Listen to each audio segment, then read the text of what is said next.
viendo y escuchando. Mi nombre es Alexis Herranz Aguilar, de la materia técnica legislativa, con la profesora y doctora María de Lourdes Adriana Cova Porras. El día de hoy tenemos un tema muy interesante, el cual es el cuerpo normativo. Dentro de este video encontraremos puntos muy importantes que veremos, tales como qué es el cuerpo normativo, la importancia y algunos elementos de este mismo. Y sin más, comencemos. ¿Qué es el cuerpo normativo? Y es que el cuerpo normativo lo podemos definir como un conjunto de normas jurídicas que regulan una determinada materia o ámbito en la sociedad. Esto quiere decir que estas normas pueden ser de diferente tipo, tales como leyes, reglamentos, decretos, normas o técnicas. Asimismo, el cuidar la agrupación temática es la más adecuada para la práctica legislativa, ya que proporciona respuesta a las exigencias de la claridad del texto normativo y de facilidad para ubicar e identificar las disposiciones de esta misma. Las excepciones, limitaciones o condiciones para la aplicación de esta misma norma debe de consignarse lo antes posible en el texto correspondiente. En el texto correspondiente nos vamos a entender a las que ya mencionamos: leyes, decretos, normas, etc. Si por su complejidad no pueden ser incluidas en dichos lugares, es aconsejable indicarlas con una remisión interna. Los seguimientos en que se dan tienen que ser de una forma cronológicamente. Que se quiera dar a entender esto, que obviamente tiene que haber un antecedente del por qué están haciendo estas mismas leyes, estas mismas normas, reglamentos, que a lo mejor están afectando a un grupo en la sociedad, un grupo de sector, y asimismo, pues la evolución de esas mismas.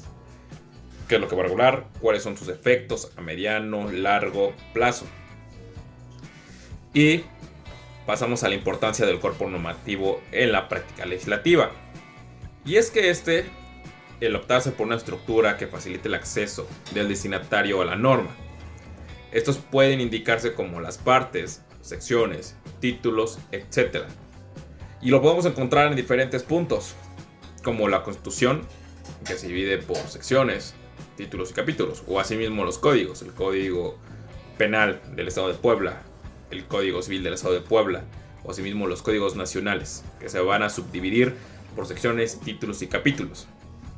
Una vez que se ha optado por un determinado agrupamiento, este debe mantenerse a lo largo de toda ley. O sea, si así empieza, tiene que irse en toda la ley. Si en caso de que se divida el grupo de disposiciones, una primera parte debe estructurarse de igual forma en títulos, secciones y capítulos. Aquí es muy importante mencionar que en la práctica legislativa, el cuerpo normativo es un instrumento fundamental para el desarrollo de la actividad parlamentaria. Los legisladores deben conocer y comprender el cuerpo normativo para poder elaborar las leyes y reglamentos que sean coherentes con el resto del ordenamiento jurídico. Para ello, los legisladores deben contar con el apoyo técnico legislativo que los van a ayudar a realizar un análisis exhaustivo del cuerpo normativo y que obviamente les permita identificar las áreas en las que es necesario realizar las modificaciones. Acá podemos mencionar algunos ejemplos, tales como garantizar el orden y la justicia social, definir las competencias de los poderes públicos, orientar a los gobiernos y proteger a los derechos humanos. Esa sería la importancia. Recordemos, y como ya lo acabé de mencionar, que tienen que tener pues obviamente un fácil acceso al destinatario, o sea, que nosotros lo podamos entender, nosotros que nos vamos a dirigir bajo esas leyes, esos reglamentos, lo podamos entender. Y ahora, muy bien, pasamos al tercer punto, la cual es la distribución temática de los cuerpos normativos. Dentro de ello encontramos a las disposiciones preliminares, entre las que vamos a encontrar el ámbito de aplicación, el objeto material, en el que encontramos el objeto de la ley. Esto quiere decir que también va a ir de la mano con el ámbito territorial. Cuando ello fuese necesario, así como el ámbito de aplicación temporal, se va a señalar una fecha y hora a partir de cuando la ley entra en vigor.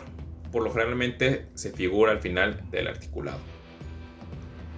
Las disposiciones generales y espaciales, que en las que entendemos que las disposiciones generales son aquellas disposiciones que rigen a una determinada materia o ámbito de la sociedad.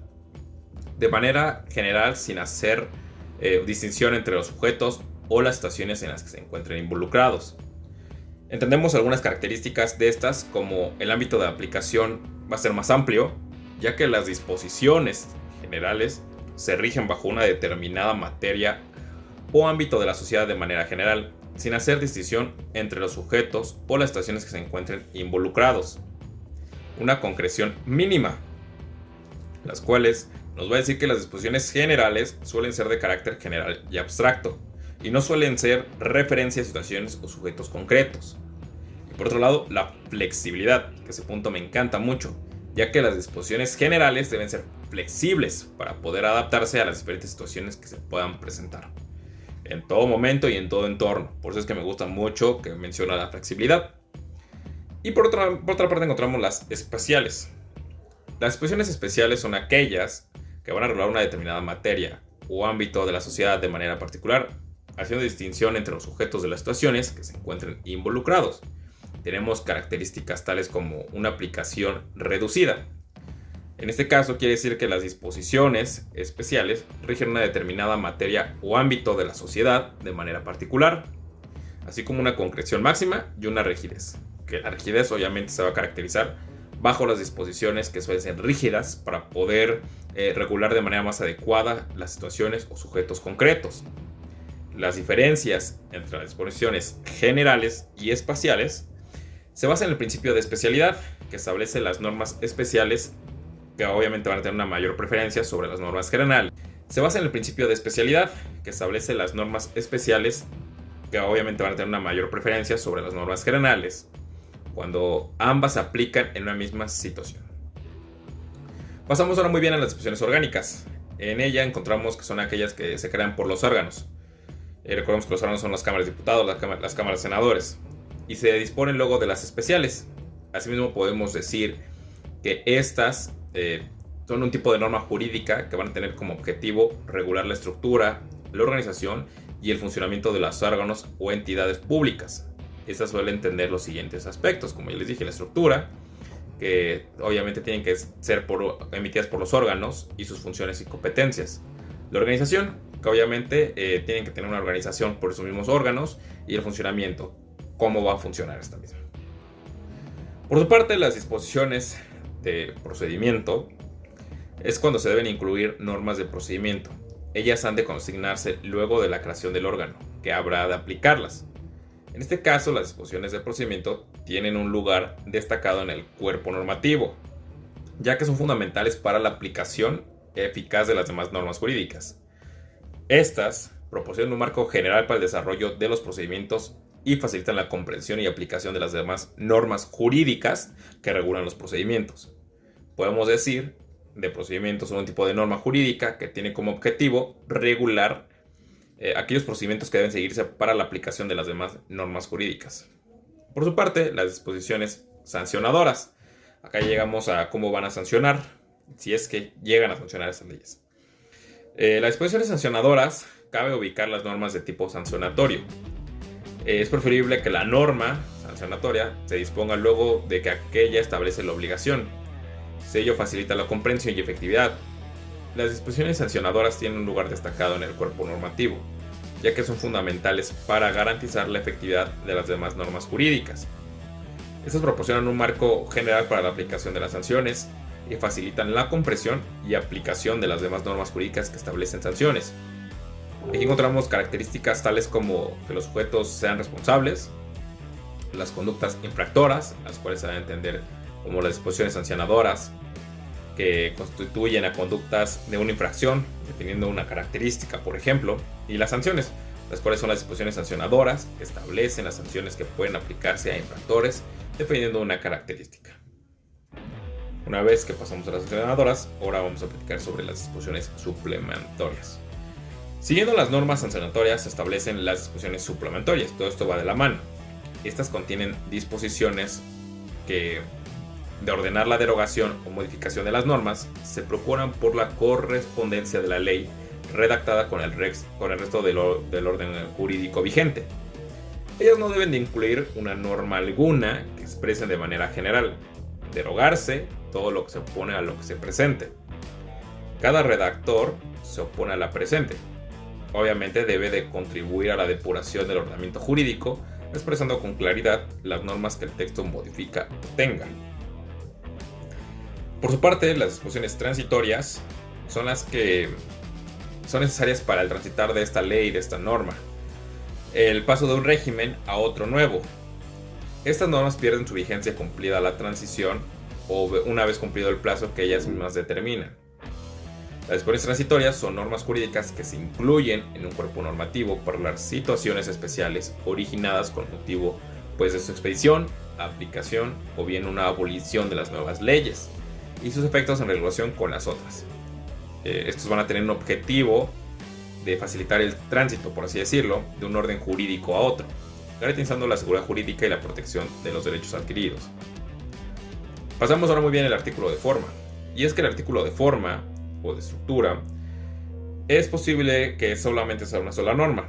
Estos son artículos plurinormativos que dificultan la lectura y comprensión de las normas y pueden motivar el olvido de alguna disposición cuando les concedemos una lectura rápida. Asimismo, la referencia a este tipo de artículos resulta obligado a indicar el número de párrafos. Obviamente acá se puede dividir en dos. Uno que es el artículo de forma, en el que vamos a encontrar su contenido y la formalidad que debe cumplirse. Y dos, la utilidad para quien consulta a menudo las leyes, que les permite saber que allí termina una ley, que no hay más artículos, que no le van a faltar más páginas, que el artículo anterior es el último de la ley. Y por su parte, los nexos. Muchas veces en las constituciones, en cualquier ley que ustedes vean, van a ver los nexos transitorios, como bien los conocemos. Y es que los nexos del cuerpo normativo son las relaciones que existen entre las diferentes normas que lo integran. Estas relaciones pueden ser de diversa índole, como la jerarquía, la especialidad o bien la conexión o la complementariedad. Podemos decir que la jerarquía es la relación de la superioridad o subordinación que existe con las normas jurídicas. Es un ordenamiento jurídico. Las normas de mayor jerarquía tienen primacía sobre de menor jerarquía, obviamente. Es como la Constitución, que está en mayor jerarquía, va a tener mayor jerarquía que un reglamento que solamente está acá en el municipio de Puebla, hasta en el lugar donde vives, por así decirlo. La especialidad es la relación que existe entre dos normas que regulan la misma materia, pero en una de ellas aplica el caso concreto o especial. La conexión, la cual es la relación que existe entre dos normas que regulan materias distintas, pero que se encuentran vinculadas entre sí. Y por su parte, la complementariedad, que es la relación que existe entre dos normas que regulan materias distintas, pero que se encuentran vinculadas entre sí y no pueden aplicarse de forma aislada. En este caso, las normas se complementan entre sí para dar un mismo supuesto a un hecho. Por mi parte ha sido todo, no sin antes decirle que los nexos y todo lo que acabamos de ver son importantes para garantizar la coherencia y la unidad del ordenamiento jurídico. Esto permite que las normas o todo lo que se vaya aplicando de forma consecutivamente, todo lo que hagan, se apliquen de una forma correcta y así se eviten conflictos entre ellas o entre nosotros. Obviamente, si es para nosotros que nos van a regular, se evite conflictos en el futuro. Por mi parte ha sido todo, espero que les haya gustado y muchas gracias.